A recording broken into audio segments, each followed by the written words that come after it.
Assalamualaikum warahmatullahi wabarakatuh.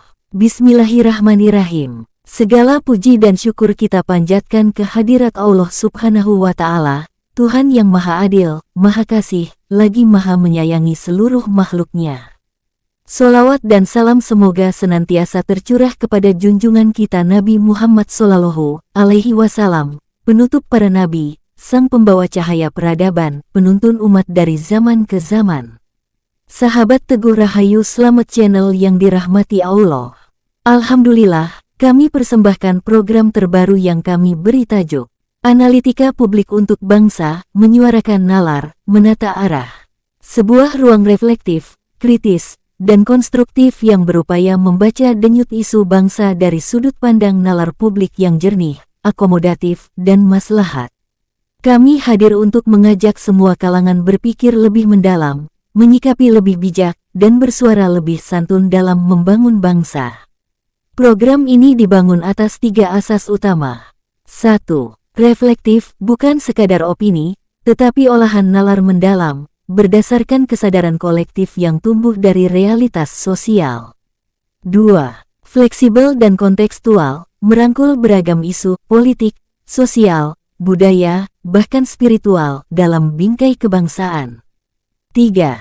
Solutif dan transformatif, tak hanya mengkritisi, namun juga membuka jalan perubahan menuju peradaban bangsa yang lebih madani. Harapan kami melalui program ini adalah mendorong tumbuhnya literasi kritis publik dalam menyikapi problem kebangsaan, menguatkan etika nalar dalam perbedaan pendapat, menjauhi provokasi dan fitnah, mengedepankan argumentasi berbasis data, dalil, dan kesadaran tanggung jawab bersama sebagai anak bangsa. Membuka ruang edukasi politik yang sehat dan berkeadaban. Menghidupkan kembali nilai-nilai luhur dalam berbangsa, beragama, dan bernegara yang berpijak pada moralitas dan konstitusi. Dan pada edisi perdana ini, kami mengangkat tema Sengkunimologi dan Politik Main Kayu, ketika nalar dan etika dikhianati di meja demokrasi. Apakah masih layak berdakwah lewat strategi tipu daya politik? Apakah intrik bisa dibenarkan demi kursi kekuasaan? Mari kita telaah bersama, secara jernih dan argumentatif. Semoga kehadiran analitika publik untuk bangsa ini jadi medium kontribusi pencerahan yang membawa maslahat, serta memperkuat daya tahan nalar umat dalam menghadapi badai informasi, politik pencitraan, dan manipulasi narasi. Selamat menyimak dengan bismillah. Wassalamualaikum warahmatullahi wabarakatuh. Sengkunimologi politik, menguliti dinasti, menyingkap pengkhianatan konstitusi. Pendahuluan, sengkunimologi dan wajah politik Indonesia. Dalam jagat pewayangan, Sengkuni dikenal sebagai sosok licik, ahli intrik, pengadu domba, dan pengabdi kekuasaan tanpa moral. Dalam lanskap politik kontemporer Indonesia, istilah sengkunimologi menjadi metafora yang pas untuk menggambarkan strategi politik yang penuh tipu daya, pengelabuan hukum, dan eksploitasi etika demi melanggengkan dinasti dan mempertahankan hegemoni kekuasaan. Fenomena ini bukan sekadar potret politik praktis, tetapi juga gejala kemunduran demokrasi. Fenomena pencalonan Gibran Rakabuming Raka sebagai wakil presiden menjadi studi kasus paling dramatis dalam narasi ini. Dengan dalih amandemen batas usia oleh Mahkamah Konstitusi, yang kebetulan diketuai oleh Anwar Usman, paman dari Gibran, publik menyaksikan satu babak politik yang dipenuhi konflik kepentingan, persekongkolan kekuasaan, serta krisis konstitusionalisme. Bab 1, Politik Dinasti dan Bentuk Baru Nepotisme. Pencalonan Gibran secara legal memang dimungkinkan setelah putusan Mahkamah Konstitusi mengubah syarat usia calon presiden, wakil presiden. Namun yang menjadi soal adalah etika dan integritas dari proses tersebut. Hubungan kekeluargaan antara Ketua MK dan pihak yang diuntungkan dari keputusan tersebut menciptakan preseden buruk dalam sejarah hukum tata negara. Banyak pengamat menyebut ini sebagai bentuk politik dinasti paling vulgar dalam era reformasi. Bahkan, lembaga seperti Komisi Yudisial turut angkat bicara mengenai pelanggaran etik berat yang dilakukan Anwar Usman. Presiden Jokowi pun menuai kritik karena dianggap membiarkan, bahkan mengorkestrasi jalur politik anaknya. Bab 2, Efek Domino dan kian terbongkarnya kebusukan kekuasaan. Pasca Pilpres, efek domino tak terhindarkan. Muncul berbagai gugatan hukum dan kritik yang semakin nyaring. Salah satu isu yang kembali mencuat adalah dugaan ijazah palsu Presiden Jokowi. Isu ini telah lama bergulir, namun kembali disorot oleh publik dan forum hukum independen yang menyatakan bahwa legalitas administratif Jokowi perlu diuji secara lebih serius. Tudingan ini mulai berlapis dan meluas, dari sekadar isu administratif, kini merambat ke dugaan pemalsuan dokumen negara dan pembiaran sistemik. Indikasinya pun tidak berhenti pada Jokowi. Gibran kini berada dalam radar berikutnya. Banyak kalangan menduga, isu ijazah, konflik kepentingan jabatan, dan pelanggaran etika administratif akan ikut menyergap Gibran, apalagi jika langkah politiknya terus berlanjut ke 2029.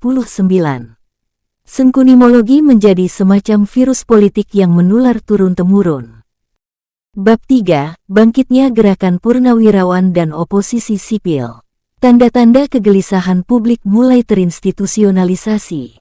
Forum Purnawirawan TNI Polri, yang dulu dikenal relatif netral, kini bersuara keras menyoroti penyimpangan demokrasi.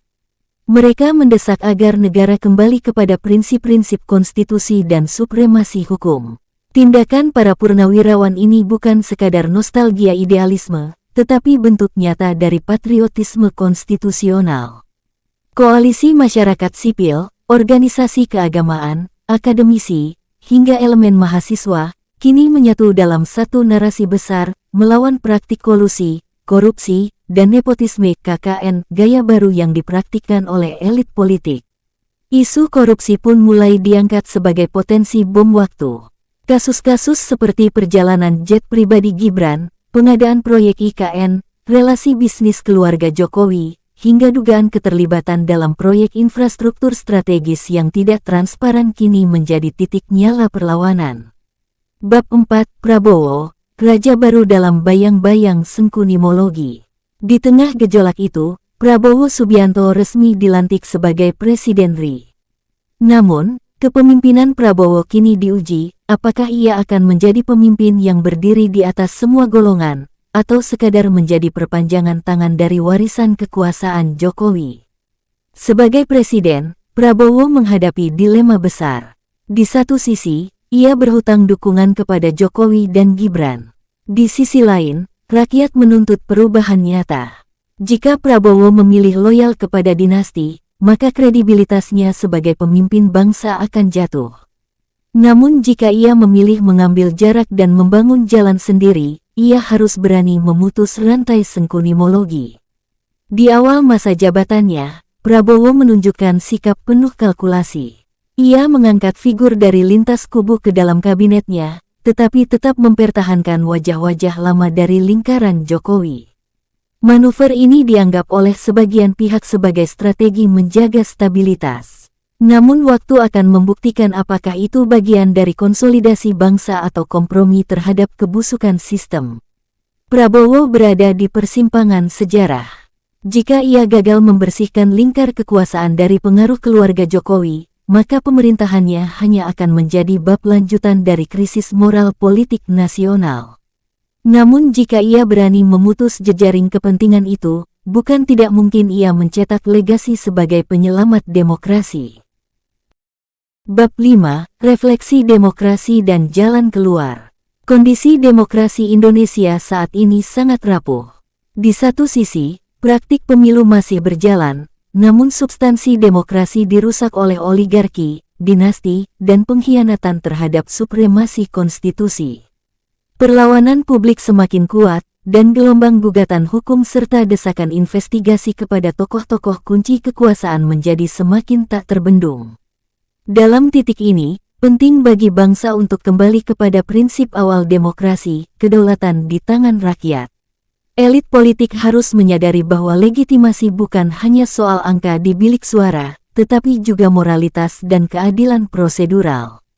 Segala bentuk pengkhianatan terhadap konstitusi hanya akan mempercepat disintegrasi kepercayaan publik dan pada akhirnya merusak fondasi negara.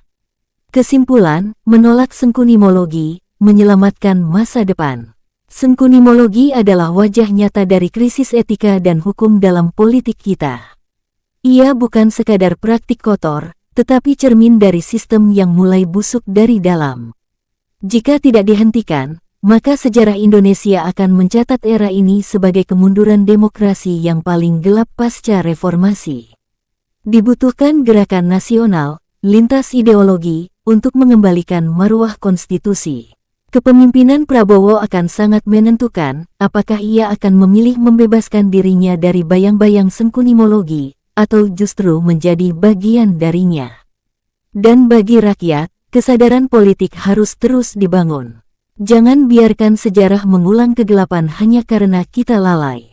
Masa depan demokrasi Indonesia bergantung pada keberanian kita semua menolak politik tipu daya dan memilih jalan yang lurus, jalan konstitusi, jalan kejujuran, dan jalan keberadaban. Akhirul Analitika nyampailah pada suatu kesimpulan bahwa sengkunimologi, politik gaya sengkuni.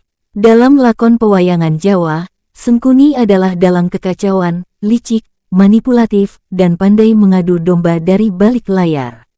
Ia tak pernah maju sebagai ksatria, tapi lihai menusuk dari bayang-bayang. Ironisnya, watak semacam ini justru menjelma dalam politik kita hari ini.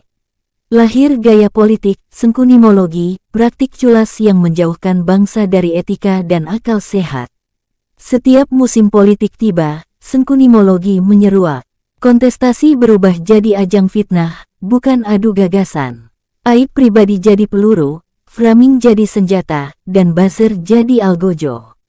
Politikus lebih sibuk mencipta ilusi daripada membangun solusi. Mereka tak ingin rakyat cerdas, hanya ingin rakyat terseret opini palsu. Lebih parah lagi, politik identitas terus memproduksi dikotomi, Muhammadiyah versus NU, nasionalis versus religius, pribumi versus asing. Rakyat dibelah, pilihan politik harus tunduk simbol budaya atau afiliasi keagamaan. Padahal, Pancasila menjamin kebebasan berpikir dan memilih. Umat bukan pion elit, dan suara bukan milik ormas. Isu berat seperti HAM, korupsi, dan kejahatan besar pun dijadikan bahan gorengan. Bukannya diuji lewat hukum, malah jadi narasi kampanye. Ini bukan demokrasi, tapi persekongkolan licik perusak keadaban. Kalau ada pelanggaran, bawa ke pengadilan. Jika hendak mengkritik, tunjukkan data. Jangan ubah demokrasi jadi teater hoaks. Sengkunimologi membunuh akhlak politik. Ia mencetak politisi pengecut, lihai mencaci tak sanggup tanggung jawab. Kita butuh pemimpin kasatria, bukan penyelip paku dalam bunga. Rakyat ingin kejujuran, bukan kelicikan yang dibungkus retorika. Kini saatnya akhiri era tipu daya, kembalikan politik sebagai ruang amanah dan adu gagasan. Hentikan racun sengkunimologi yang melemahkan bangsa dari dalam. Mari bangun demokrasi bermartabat, bersih, dan berpijak pada nurani. Wahai orang-orang yang beriman, janganlah kamu mengikuti langkah-langkah setan. An-Nur 21. Nasihat Imam Al-Ghazali, kekuasaan tanpa akhlak adalah kehancuran yang tertunda. Sudah cukup kita dijajah oleh sesama. Saatnya rakyat bersuara jernih, tanpa kabut hasutan. Daftar sumber. 1. Kompasiana, https://www.kompasiana.com Robiarman Channel 4833/6631 A8 desibel 1.470.936 FVC 74530 A4 Kontroversi pencalonan Gibran sebagai wakil presiden antara legalitas politik dan etika. 2. Tempo, Co. https://www.tempo Politik dinasti Jokowi ramai-ramai disorot pengamat politik pakar hukum tata negara sampai media internasional 76861. 3. Mahkamah Konstitusi, https://testing, berita putusan MAK soal batas usia Capres-Cawapres final dan mengikat 19979. 4. Kompas, IT, https://www.kompas, IT baca Polhuk 2023/10/26 menyeret mek di balik politik dinasti Jokowi. 5. Reuters, https://www.reuters.com, World Asia Pacific, Decade Jokowi Indonesia's Democracy Icon Leaves Illiberal Legacy Critics Say 2024-1014. 6. Reuters, https://www.reuters.com, World Asia Pacific, Indonesia's Anti-Graft Body Plans Query President's Son About Private Jet Trip 2024-08-28. Disclaimer. Tulisan ini disusun semata-mata untuk keperluan edukatif, reflektif, dan kritik konstruktif atas dinamika politik Indonesia.